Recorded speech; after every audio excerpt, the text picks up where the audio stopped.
Back in the old days, a refrigerator's freezer would frost up fairly quickly if you were opening them frequently to retrieve the food that they keep.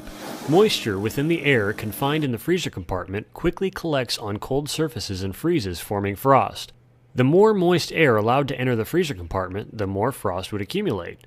That's one reason why keeping a good door seal is important. The same is true today. However, if everything is working properly, you never see any of the frost, because of the invention of the defrost cycle. Needing to manually defrost your refrigerator every 2 months is not very convenient, so most modern refrigerators have this automatic defrost cycle. There are 3 main components in this defrost system: a timer that keeps track of compressor runtime, a small bimetal thermostat that senses if the evaporator needs defrosting, and a heater that melts accumulated frost by generating thermal energy when it is supplied with 120 volts. It's not all gumdrops and rainbows though. Food cannot be preserved quite as long in an automatic defrosting refrigerator's freezer as it can in a manually defrosting one due to the short rise in temperature from time to time to eliminate ice. One other issue is that you expect it to function properly. In the days of manually defrosting refrigerators, people would understand that they needed to let their appliance melt down every now and then to work properly. But today, if this unseen automatic system fails and frost appears, or that cool glass of milk you just poured is suddenly room temperature, people freak out because they don't know what to do. Airflow is crucially important for your refrigerator freezer to work properly.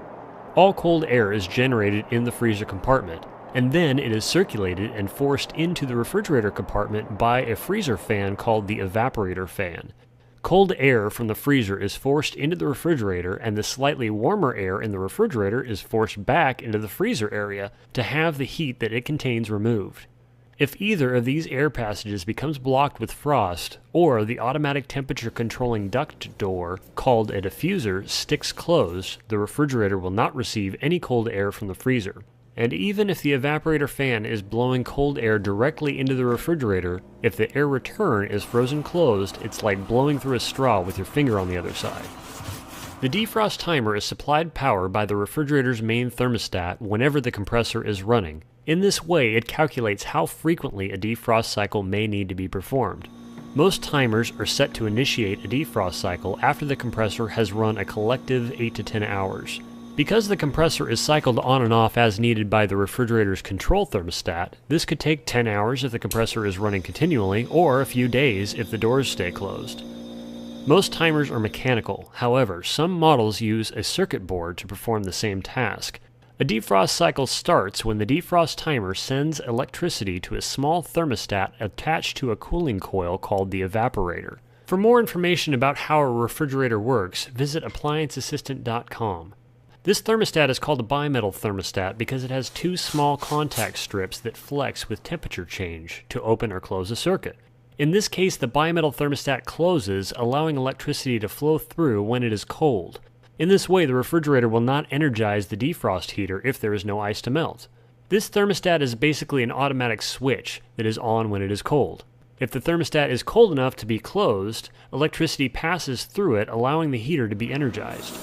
The heater temporarily becomes red hot, melting all the accumulated ice until the timer stops supplying power, or the bimetal thermostat warms up enough to open, breaking electrical flow. So now you know a little bit about how it works. Let's see what can go wrong in order of likelihood. The most common cause of defrost problems or ice buildup is user error. Let's just say you have one too many cold ones and forget to close the refrigerator door. In the morning, you sluggishly enter the kitchen for a cup of coffee and notice that the door is open, so you close it. All that moist air accumulated in the refrigerator's diffuser duct and became frost, blocking cold air from entering the refrigerator. Later that day, you're thinking about a nice cool beverage, only to discover that the milk is warm and smells funny. You could call a repair service, but this scenario can usually be corrected by unplugging the appliance and allowing it to thaw out the old-fashioned way.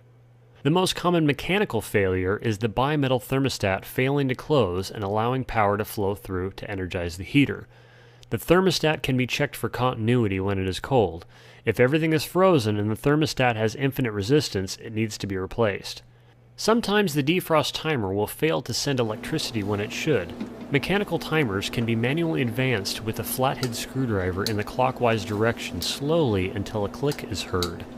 At this point, electricity should be sent through the heater to the thermostat. Some simple voltage tests can determine where the problem lies. The circuit board style of defrost timer is a little more complicated to trick into a defrost cycle, so I'm not going to explain that. But you can see me do it on this video. Doing it wrong will definitely destroy the timer even if it was fine before, and if you're not careful you can be electrocuted. The last and least likely to fail is the heater itself. To test the heater, unplug its contacts and do a resistance test. The defrost heater should have some resistance, however, an infinite resistance reading would mean that it needs to be replaced.